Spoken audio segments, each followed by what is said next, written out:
NCP গণঅভ্যুত্থানের আকাঙ্ক্ষার বাস্তবায়ন চায়। এনসিপি মনে করে যে সংস্কার, নির্বাচন এগুলো পরস্পর বিরোধী নয় এবং যে গণহত্যার বিচার এবং যে মৌলিক সংস্কার আমরা যেটি বলছি এর সাথে এবং নির্বাচন সব মিলিয়ে আমরা মনে করছি গেলে প্যারালালি যাওয়া সম্ভব এবং যে টাইম ফ্রেম দিয়েছে এর মধ্যে যদি প্রয়োজনীয় সংস্কারগুলো সাধন করা হয় তাহলে নির্বাচন হতে পারে। তার মধ্যে যদি বলছেন না, যদি বলছি এজন্যে অন্তর্বর্তীকালীন সরকার কিন্তু স্পষ্টতই বলেছে যে ডিসেম্বর থেকে জুনের মধ্যে, এবং তারা যে মিনিমাম যে অঙ্গীকার, কারণ ধরেন এইটা হাসান তারিক ভাই খুব স্পষ্ট করে বলেছেন এটা কেয়ারটেকার গভর্নমেন্ট ইন নেচার এবং এটাকে পুরোপুরি বিপ্লবী সরকার বলা যাচ্ছে না, কিন্তু এটি কিন্তু একটা গণ অভ্যুত্থানের মধ্য দিয়ে এসছে। এটা মেয়ের একটা পাওয়ার শিফটিং না যে একটা দল ক্ষমতায় ছিল একটা নতুন দল ক্ষমতায় এসছে। এবং এই অন্তর্বর্তীকালীন সরকারটা এমন নেচারে যে ফ্যাসিবাদ বিরোধী সকল রাজনৈতিক দলকে সমর্থন করেছে। ডক্টর ইউনূস যখন বললেন যে দায়িত্ব থেকে চলে যাবেন, প্রত্যেকটি রাজনৈতিক দল কিন্তু এটি বলেছে যে আপনি এভাবে চলে যেতে পারেন না, আপনার কিছু সুনির্দিষ্ট কাজ রয়েছে, এগুলো শেষ করে যাওয়া। কিন্তু যে অবিশ্বাস, একটা আস্থাহীনতা, এটি কেন হয়েছে?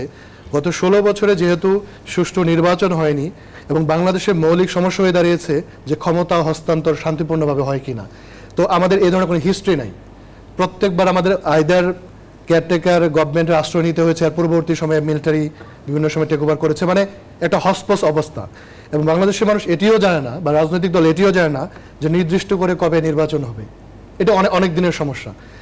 তবে এই আস্থাহীনতার জায়গাটায় এত কিছুর পরও গণ অভ্যুত্থানের পরে আমরা দেখতে পাচ্ছি যে প্রত্যেকটি রাজনৈতিক দল, এমনকি গণমানুষও মনে করছে যে মিনিমাম একটা স্টেবিলিটির পরে নির্বাচন হওয়া সম্ভব। এবং আপনি যেটি বললেন যে এনসিপি কি চায়, আমরা যেহেতু বলেছি যে হাসিনা আমলের প্রত্যেকটি নির্বাচন, জাতীয় নির্বাচন এবং স্থানীয় নির্বাচন, এগুলোকে অবৈধ ঘোষণা করতে, তো ওই নির্বাচনই তো হয়নি।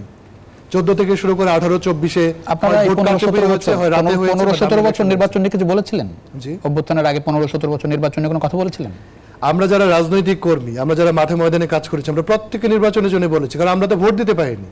এদেশের অধিকাংশ মানুষ জানে যে আপনি কখন কথা বলেছিলেন আগের কোনো বিষয়ে। এনসিপির জন্ম হয়নি, শুধু নতুন জন্ম হয়েছে। দেখুন, এনসিপির জন্ম হয়নি, কিন্তু এই মানুষগুলো তো বাংলাদেশে ছিলেন, কারো না কারো বয়স 18-এর উপরে ছিল, তারা রাজনীতিতে সক্রিয় ছিলেন, ছাত্র রাজনীতি করেছেন, এবং এখন যারা যুক্ত হচ্ছেন এনসিপিতে সিনিয়র সিটিজেনরা যুক্ত হচ্ছেন। তো ভোটাধিকারের ব্যাপারে প্রত্যেকে বলেছেন। দেখুন, এই দায়টা এনসিপির উপর দেওয়া উচিত না যে এনসিপি নির্বাচন চান। আমরা নির্বাচনের পক্ষে দায় আমি বলছি না, আমি প্রশ্ন তুলছি কারণ অনেকে মনে করছে যে আপনি নিশ্চয়ই জানেন যে প্রধান দল বিএনপি তারা বলছে যে সরকার নিরপেক্ষতা নিয়ে প্রশ্ন উঠছে, 3 উপদেষ্টার পদত্যাগ দাবি করছে এবং বলা হচ্ছে যে এনসিপি মার্কা সরকার। দেখুন, আমি একটু স্পষ্ট করছি এই ব্যাপারে যে ছাত্র উপদেষ্টা 2 জন রয়েছেন, তারা গণ অভ্যুত্থানের প্রতিনিধি, তারা এনসিপি বা বৈষম্য বিরোধী ছাত্র আন্দোলনের প্রতিনিধি না, এটা খুবই স্পষ্ট। এবং এটি মনে রাখতে হবে গণ অভ্যুত্থানের কারণে এই সরকারের বৈধতা তৈরি হয়েছে। এটাকে কেউ বিশ্বাস করছে? ধরেন যেটা বলছেন, অবশ্যই বিশ্বাস করছে। আপনি জনজরিপে যেতে পারেন। এখন দেখুন যে আমরা মতামত তৈরি করি একটা দেশে, আমাদের মতো তৃতীয় বিশ্ব দেশ বলবো না, যে উন্নয়নশীল একটা দেশে মুষ্টিমেয় মানুষ।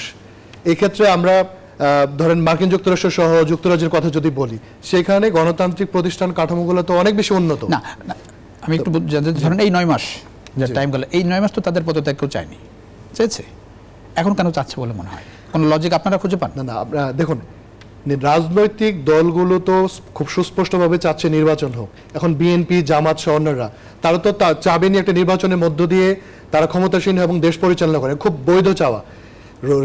যে রোডম্যাপটি দেওয়া হচ্ছে সুস্পষ্ট, যেহেতু কোনো ডেডলাইন নাই যে অমুক দিনে নির্বাচন হবে, সেক্ষেত্রে এই সরকারকে রেসপন্সিবল করা, চাপের মধ্যে রাখা তো অবশ্যই রাজনৈতিক দলের কর্তব্য। তো ধরেন আমরা যদি নির্বাচন চাপ হিসেবে দেখছেন আপনি, যে আমি অবশ্যই চাপ হিসেবে, এবং এটাই ডেমোক্রেটিক, আমি মনে করছি এটা গণতান্ত্রিক চাপ। রাজনৈতিক দল কি এই আশায় বসে থাকবে অন্তর্বর্তীকালীন সরকার দীর্ঘদিন অসীম সময়ের জন্য থাকবে, কোনো এক সময় নির্বাচন হবে? রাজনৈতিক দল রেগুলার অ্যাক্টিভিটিস করবে, অন্তর্বর্তীকালীন সমালোচনা করবে। অন্তর্বর্তীকালীন সরকারও তো কোনো ধরনের ভুল পদক্ষেপ নিতে পারেন। তো এই যে চেক অ্যান্ড ব্যালেন্স, এটা তো এই সময় থেকে প্রতিষ্ঠিত করতে হবে। এই জন্য যে কোনো ইস্যুতে আমরা মনে করছি যে রাজনৈতিক দলগুলো তাদের মতামত দিবে, এবং আমি সুস্পষ্টভাবে বলছি এনসিপি নির্বাচন, সংস্কার, গণহত্যার বিচার এবং গণপরিষদ নির্বাচন প্রত্যেকটি আমরা প্যারালালি প্রত্যাশা করছি। জি, অনেক ধন্যবাদ।